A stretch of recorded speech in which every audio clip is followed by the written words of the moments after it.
യമനിൽ ഹൂതികൾക്ക് നേരെ ശക്തമായ ആക്രമണം അഴിച്ചുവിട്ട് അമേരിക്ക. ഇറാന്റെ ഡ്രോണുകൾ തകർത്തു. ഗൾഫ് ഓഫ് ഏഡനിൽ കപ്പലുകൾക്ക് നേരെ ആക്രമണം നടത്താൻ യമനിലെ ഹൂത്തി തീവ്രവാദികൾ ഇറാന്റെ പിന്തുണയോടെ തയ്യാറാക്കി നിർത്തിയിരിക്കുന്ന 10 ഡ്രോണുകൾക്കും കമാൻഡിംഗ് സെന്ററുകൾക്ക് നേരെയാണ് അമേരിക്ക ആക്രമണം നടത്തിയത്.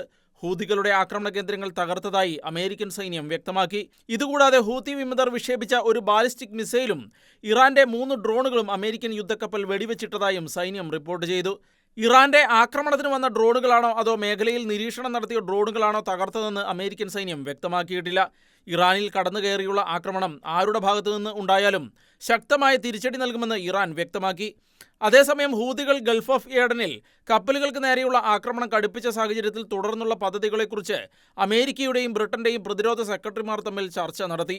മേഖലയിലെ വിവിധ രാജ്യങ്ങളുമായി ഇത് സംബന്ധിച്ച് ചർച്ചകൾ നടത്താൻ American state secretary Antony Blinken അടുത്ത ദിവസം മിഡിൽ ഈസ്റ്റിൽ എത്തിയേക്കുമെന്നാണ് സൂചന. ഗാസയിൽ ബഫർ സോൺ സ്ഥാപിക്കുന്നത് സംബന്ധിച്ചുള്ള ചർച്ചകളും ആന്റണി ബ്ലിങ്കൻ നടത്തിയേക്കുമെന്ന് സൂചനകളുണ്ട്. അതേസമയം ഹമാസുമായി തീവ്രവാദികളെ വിട്ടയച്ചുകൊണ്ടുള്ള ഒരു കരാറിനും ഒരുക്കമല്ലെന്ന് ഇസ്രായേൽ പ്രധാനമന്ത്രി ബെഞ്ചമിൻ നെതന്യാഹു വ്യക്തമാക്കി.